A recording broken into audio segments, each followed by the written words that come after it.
السلام علیکم ورحمۃ اللہ وبرکاتہ۔ حضرت داؤد علیہ السلام کے دور میں ایک شخص تھا جو ہر وقت یہ دعائیں مانگتا تھا کہ اے اللہ مجھے بغیر محنت اور مشقت کے روزی عطا فرما۔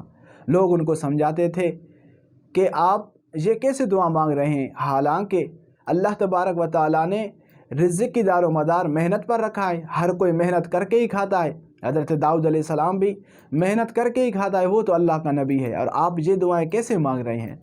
وہ کسی کا بھی نہیں سنتا، ہر وقت یہی دعا مانگتا رہتا تھا۔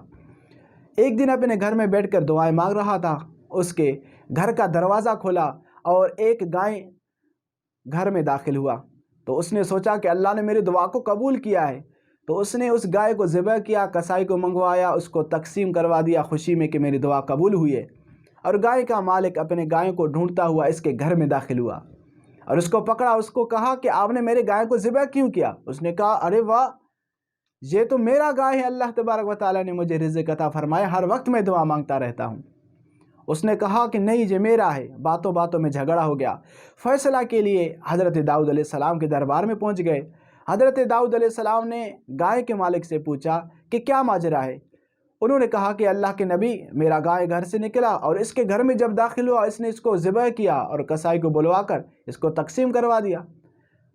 داؤد علیہ السلام نے گائے ذبح کرنے والے سے پوچھا کہ آپ نے اس کے گائے کو کیوں ذبح کیا؟ اس نے کہا اے اللہ کے نبی، اس کا گائے نہیں، یہ گائے تو میرا ہے، میں دعائیں مانگتا رہتا تھا کہ اللہ بغیر محنت اور مشقت کے مجھے روزی عطا فرما، تو اللہ نے مجھے بغیر محنت اور مشقت کے روزی عطا فرمایا، بہرحال یہ گائے میرا ہے۔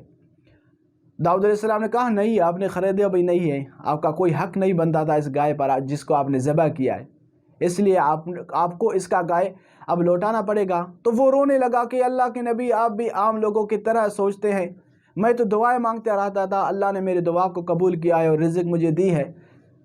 تو وہ رونے لگا زار و قطار۔ حضرت داؤد علیہ السلام حیران ہو گئے کہ یہ اتنا کیوں رو رہا ہے اور اس کے پیچھے کیا ماجرا ہے۔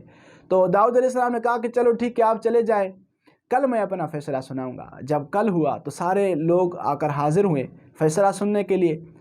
حضرت داؤد علیہ السلام نے گائے کے مالک سے کہا کہ اگر آپ صبر کریں، اپنا گائے واپس نہ لے تو آپ کے لیے بہتر ہے۔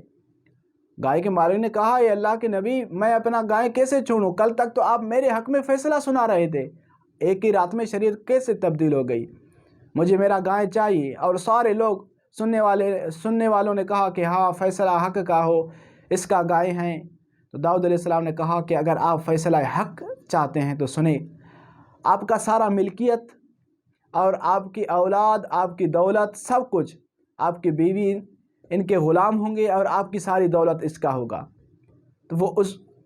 تو وہ کہنے لگا کہ اللہ کے نبی، میں تو ایک گائے واپس لینے کے لیے آیا تھا، آپ نے تو میری ساری ملکیت اس کو کر دی، کیوں؟ کیا وجہ ہے؟ سب حیران ہو گئے کہ یہ کیا فیصلہ ہے۔ داؤد علیہ السلام نے کہا چلو ٹھیک ہے، آپ کو سمجھاتا ہوں میں، سارے میرے ساتھ چلے۔ داؤد علیہ السلام ایک درخت کے طرف گئے اور حکم دیا کوئی اس درخت کے نیچے کھودا جائے۔ جب درخت کے نیچے کھودا گیا تو وہاں پر ایک لاش تھا۔ داؤد علیہ السلام نے گائے کے مالک کو کہا کہ آپ کو یاد آیا، آپ نے اس کو قتل کیا تھا اور اس کی سارے ملکیت کو چوری کر کے لے گئے تھے آپ، اور آپ کو پتہ ہے جس نے آپ کے گائے کو ذبح کیا ہے وہ اس مقتول کا بیٹا ہے۔